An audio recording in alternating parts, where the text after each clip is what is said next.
Today we will discuss about Fermi level in intrinsic semiconductor. So, in intrinsic semiconductor is perfectly insulated at T is equal to 0 Kelvin. That means at T is equal to 0 Kelvin, valence band is completely filled but the conduction band is completely empty. Now, let us you consider the intrinsic semiconductor whose temperature is maintained at T Kelvin. Now, temperature of the semiconductor is raised to T Kelvin. When you raise the temperature, the electrons get shifted from valence band to conduction band, leaving behind a hole in valence band. So, as already we have discussed, in intrinsic semiconductor, number of electrons, that means here I am taking this one as a concentration of electrons, that is the number of electrons in unit volume. I am taking this one is N. This is equal to number of holes per unit volume in the valence band. That means concentration of holes in valence band. So that is N is equal to P. This is the relation between concentration of electron and concentration of holes in intrinsic semiconductor. So now it can be shown that concentration of electrons in conduction band as N is equal to Nc into e to the power minus Ec minus Ef divided by Kt, where Ec is the bottom of the conduction band, that is the energy corresponding to bottom of the conduction band. Ef is the Fermi energy, K is the Boltzmann constant. Similarly, it can be shown that concentration of holes in valence band as P is equal to Nv into e to the power minus Ef minus Ev by Kt, where Ev is the energy corresponding to top of the valence band. But in intrinsic semiconductor, we have already written N is equal to P. Therefore, here what is Nc and Nv? Nc is equal to 2 into 2 pi m E star Kt by h square to the power 3 by 2. Similarly, Nv is equal to 2 into 2 pi Kt mh star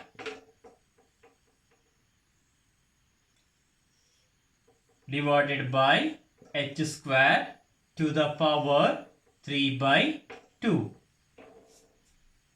So here Me star and mh star respectively represent mass of the electron and mass of the hole. Now, let us see.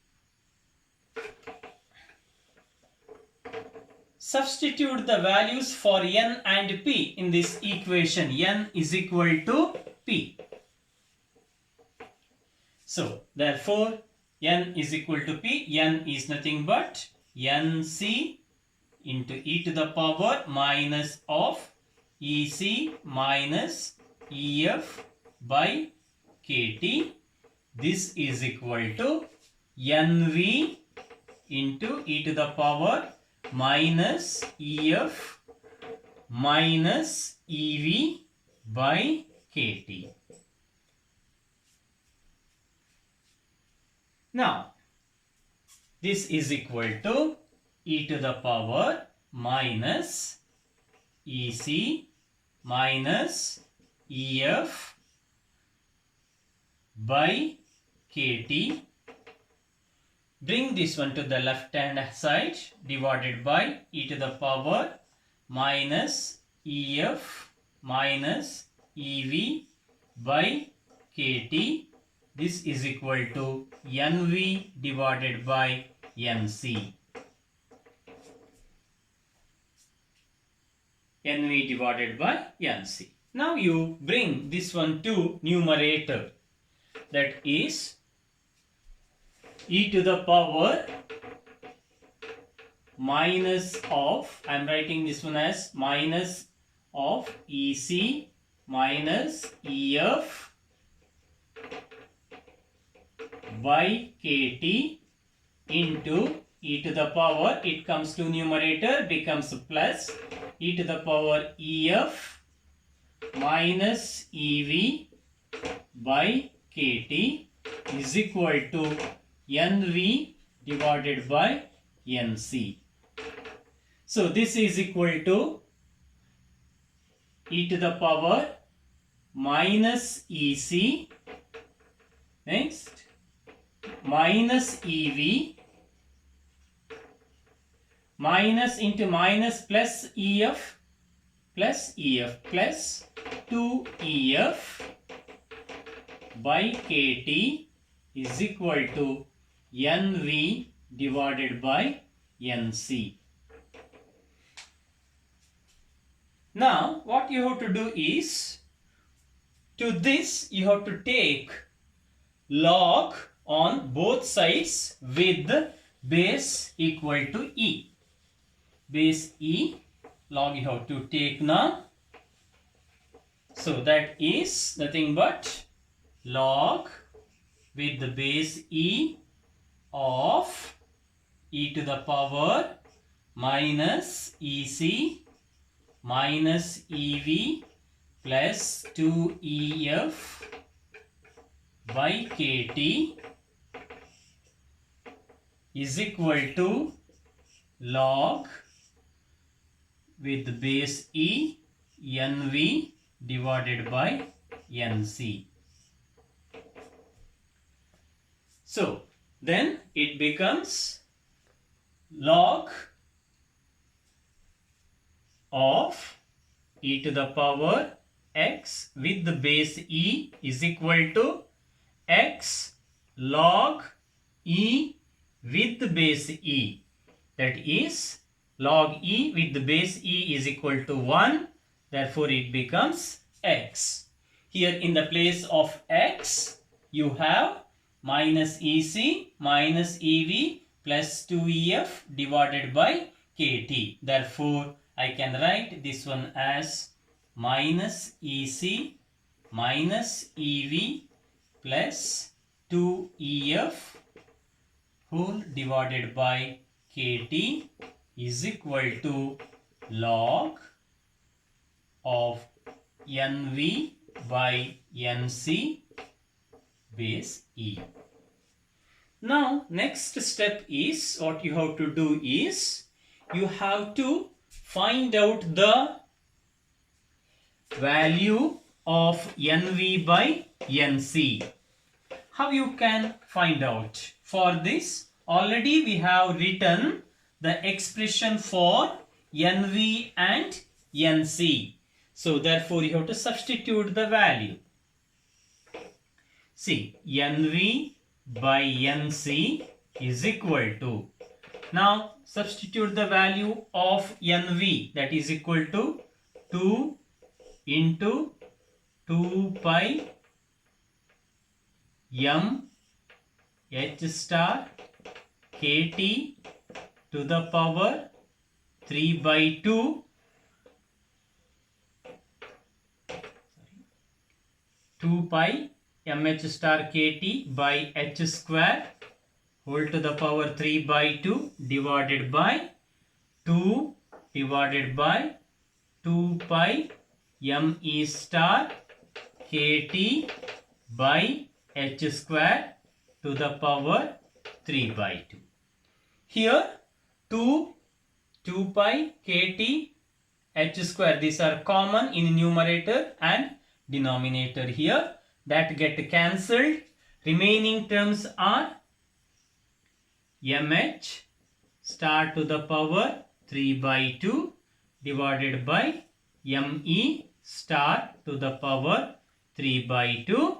This is equal to mh star by me star whole to the power 3 by 2. You can substitute here. So that means this is equal to minus EC minus EV plus 2EF by KT is equal to log with the base E.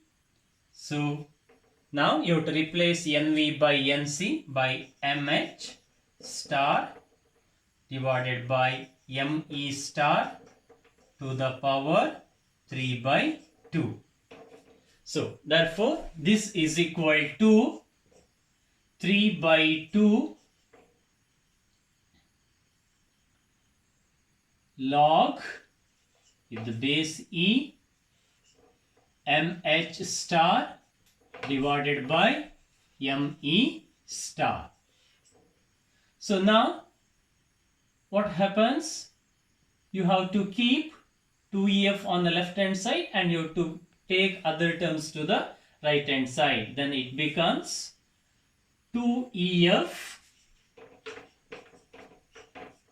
is equal to EC plus EV plus 3 by 2 KT log MH star divided by ME star. So next step, you have to rearrange the equation for EF.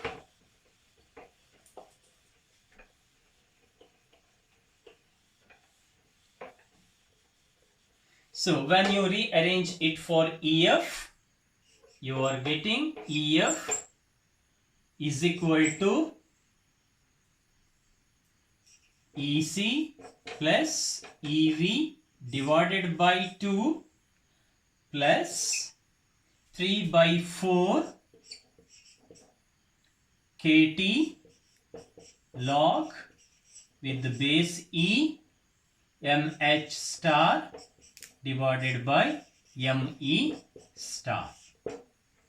So this is the relation between the Fermi energy and the value of conduction band and valence band. Now what you have to do, our aim is to get relation between Fermi energy and energy gap. For this you can consider this band diagram now.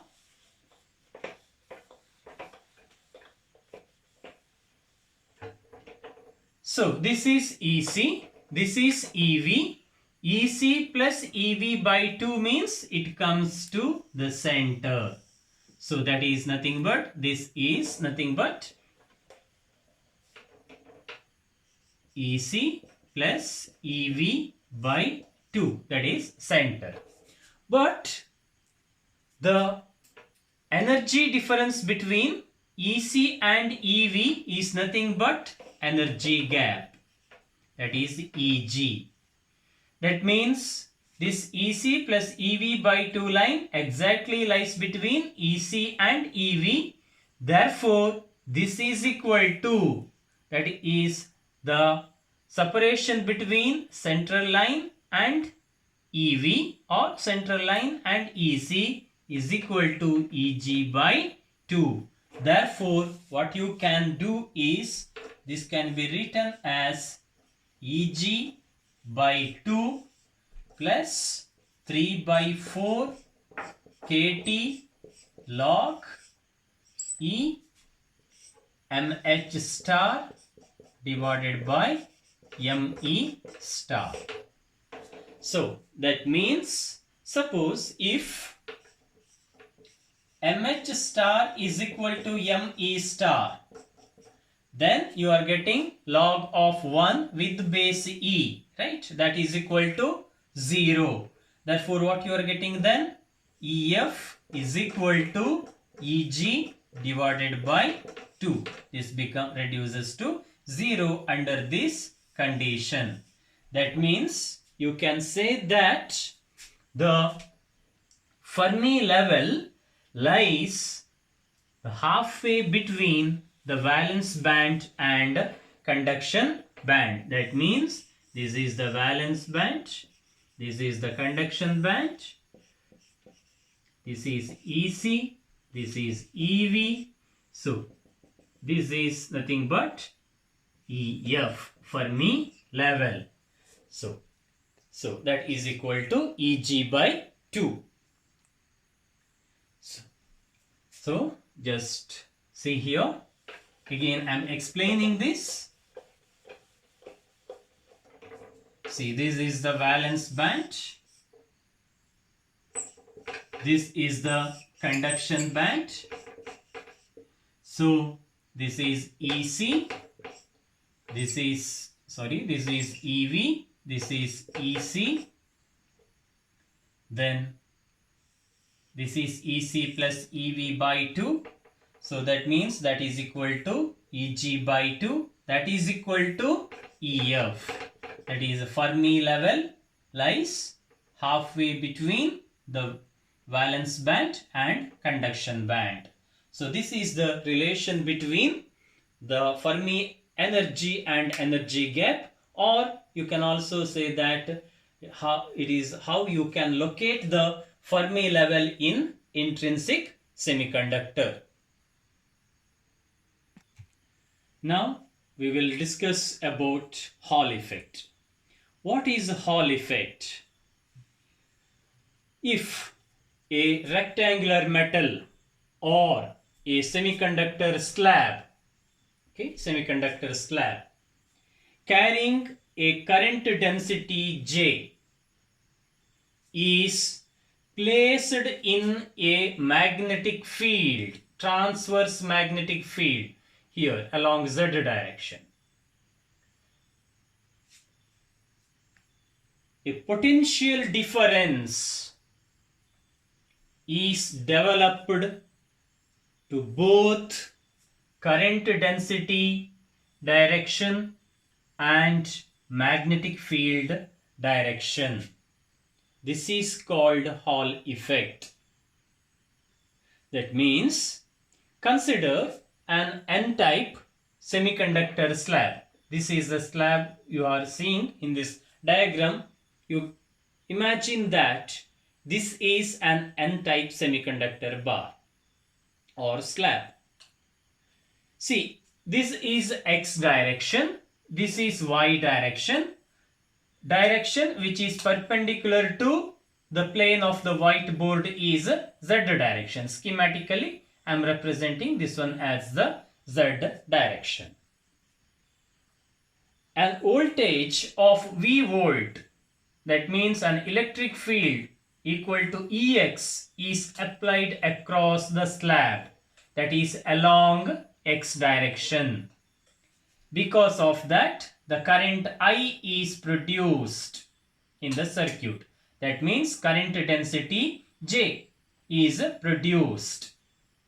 So this slab with current density equal to J is subjected to external magnetic field B. Now you consider that the magnetic field B is acting along Z direction.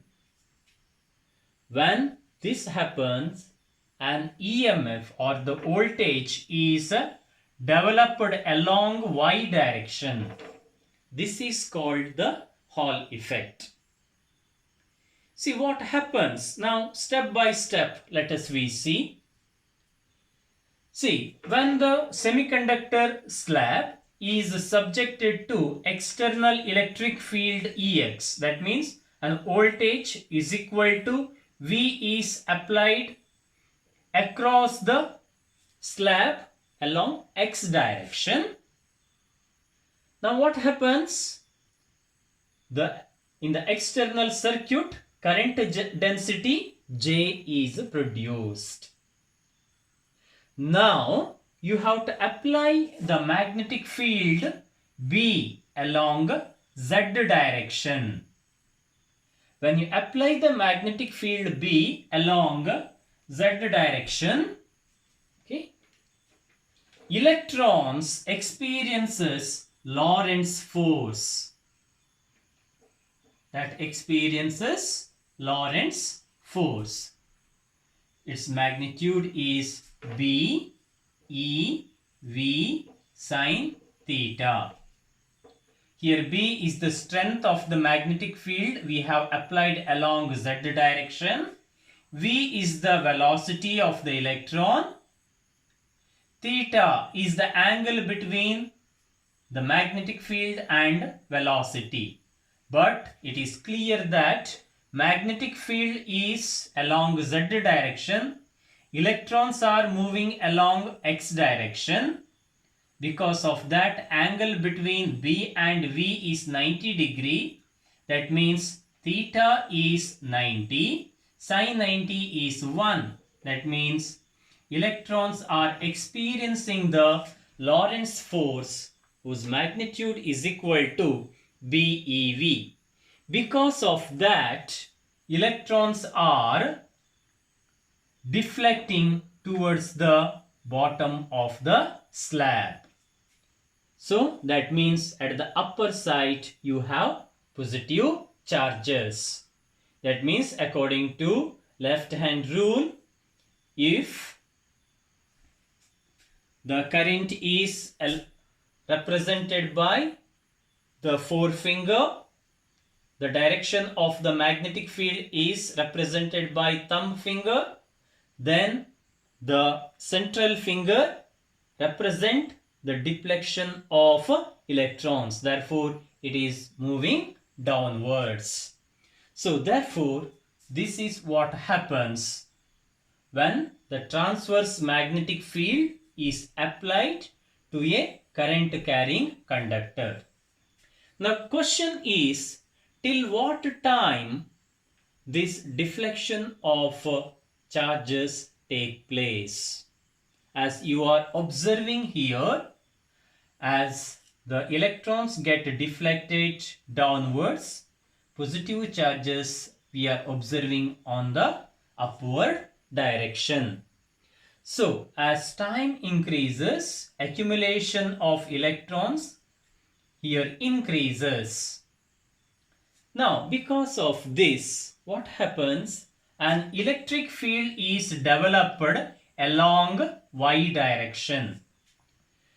At one stage, this developed electric field EY I am representing, that exert the equal and opposite force on the electron whose magnitude equal to force exerted by the magnetic field.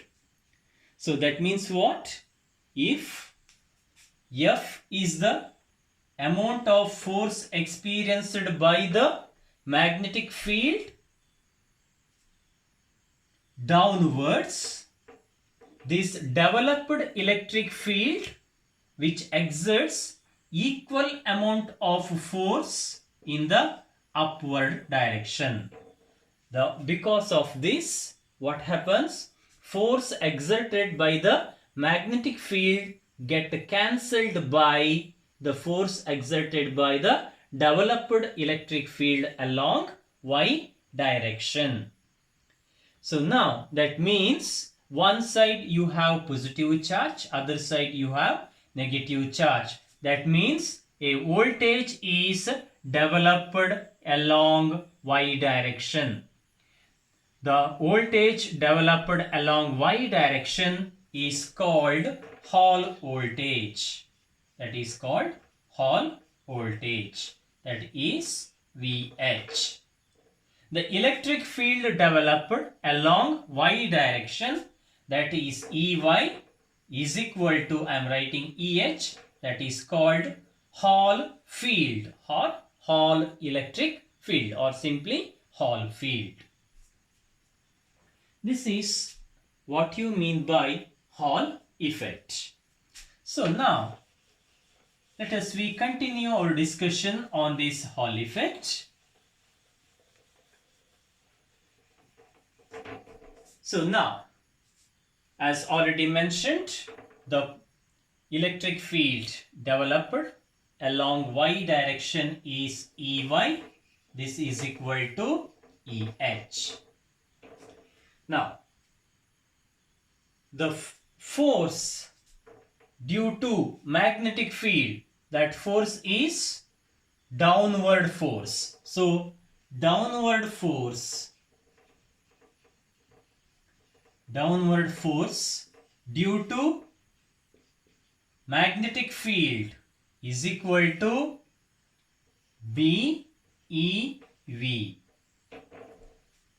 Now, Hall field exerts the force in the upward direction. So therefore, upward force due to Hall field is equal to E into EH. At equilibrium condition, that means when there is no deflection of electrons take place, that is equilibrium condition, downward force is equal to upward force. Therefore, BEV is equal to E into H. EE get cancelled. So therefore, you can write EH is equal to B into V. So let us consider this is the equation number 1. I am writing at the top here now. So EH is equal to B into V. This is equation number 1. Now let us consider the current is flowing along x direction. Therefore, current density, I am representing that one as Jx. Then the basic expression for Jx is N E into V, where N is the concentration of electrons, E is the charge of the electron, V is the velocity of electron. From this equation, you can write V is equal to Jx divided by N into E. Jx divided by N into E. You take this as equation number 2. I am writing here V is equal to Jx divided by N into E. This is equation number 2.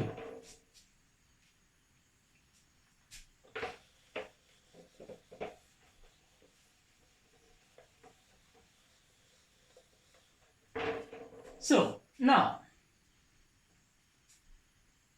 from this you can write this one. Substitute the value of V from equation number 2 in equation number 1. Then Hall field EH is equal to B into V is nothing but Jx divided by N into E. So substitute equation number 2 in equation number 1. So this is equal to, I am replacing B is the strength of the magnetic field. For the given value, it is constant. N, concentration of electron. E is the charge of the electron. I am taking this one as RH into Jx.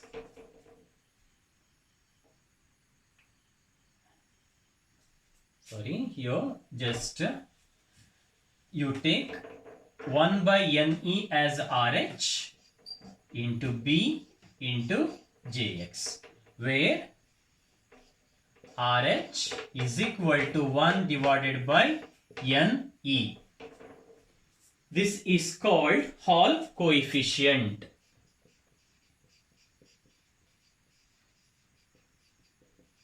This is called Hall coefficient. RH is equal to 1 by Ne. See, if in N-type semiconductor, you can observe that electrons are deflecting towards negative Y direction. Therefore, RH is equal to minus 1 by Ne. That means for electrons, we have to add this. That means in this case, negative sign indicates that electrons are deflecting towards a negative Y direction. So if it is positive charges, let us say if you consider a p-type semiconductor in which holes are the majority carriers, so then Hall coefficient becomes RH is equal to 1 divided by P into E. That is plus. P is the concentration of holes. Now, let us consider W is the thickness of the slab. So now, what is electric field? If V is the voltage, in your case, here VH is the voltage developed across the slab. That means the separation between the top of the slab and bottom of the slab is W. Then electric field EH, that is Hall field EH, is equal to VH divided by W. VH divided by W. That means VH is equal to EH into W. So EH means what? This is nothing but EH. Just before we have deduced this, EH is equal to RH B Jx into W. So this is about the theory of Hall effect.